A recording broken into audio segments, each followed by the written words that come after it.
കൊച്ചുങ്ങൾ കുറേ ദിവസമായി പറയണത് അവർക്ക് വൈറ്റ് സോസ് പാസ്ത വേണം എന്നുള്ളത്. വെള്ളം തിളച്ചതിന് ശേഷം മക്രോണി അതിലോട്ട് ഇട്ട് കൊടുത്തിട്ട് കുറച്ച് ഉപ്പും കുറച്ച് ഓയിലും കൂടി ഇട്ടിട്ട് നമുക്ക് വേവിച്ചെടുക്കാം. ഈ ചോപ്പർ ഞാൻ ഇനി മേലെ മേടിക്കില്ല കേട്ടോ, കാരണം ഇതിൽ ചോപ്പ് ചെയ്യാനായിട്ട് ഭയങ്കര പാടാണ്.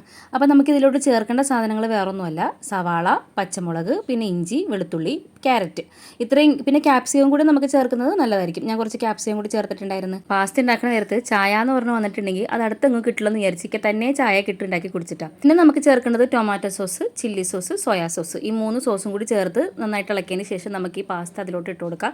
ഇതിനെ മക്രോണി എന്നും പാസ്ത എന്നൊക്കെ പറയും, പിന്നെ വേറെ പേരുണ്ടാന്ന് എനിക്ക് അറിഞ്ഞൂടാ. അപ്പോൾ ഇക്കക്ക് വൈറ്റ് സോസ് ഇട്ടത് വേണ്ടാന്ന് പറഞ്ഞു. ഈ ബട്ടറും സംഭവങ്ങളൊന്നും ചേർത്തൊന്നും ഇക്ക കഴിക്കൂല. ബട്ടർ ഗ്യാസിൻ്റെ അടുത്ത് വെച്ചിട്ട് ബട്ടർ കുറച്ച് ഉരുകി ഇരുന്നിട്ടുണ്ടായിരുന്നേ. അപ്പോൾ അതിലോട്ട് ഞാൻ കുറച്ച് കോൺഫ്ലോറിൻ്റെ പൗഡറാണ് ഇടുന്നത്. കോൺഫ്ലോറിൻ്റെ പൗഡർ ഇട്ട് നന്നായിട്ട് ഇളക്കി കൊടുത്തതിന് ശേഷം കുറച്ച് പാല് നമ്മൾ ഒഴിച്ചു കൊടുക്കണം. പാൽ ഒഴിച്ച് കൊടുത്തിട്ട് കൈ എടുക്കാതെ നമ്മൾ ഇളക്കി കൊടുത്തോണ്ടിരിക്കണം. അതും ലോ ഫ്ലെയിമിൽ വേണം നമ്മൾ ഇളക്കി കൊടുക്കാനായിട്ട്. ഇതിപ്പോൾ നല്ല ക്രീമി ആയി കഴിഞ്ഞതിന് ശേഷം ഞാൻ അതിലോട്ട് ഒഴിച്ചു കൊടുത്തു. സോസ് കുറുകുന്നതനുസരിച്ച് നമ്മൾ കുറച്ച് പാൽ ഒഴിച്ചു കൊടുക്കണേ. ഇത് വൈറ്റ് സോസ് പാസ്ത എന്നൊന്നും പറയാൻ പറ്റൂല.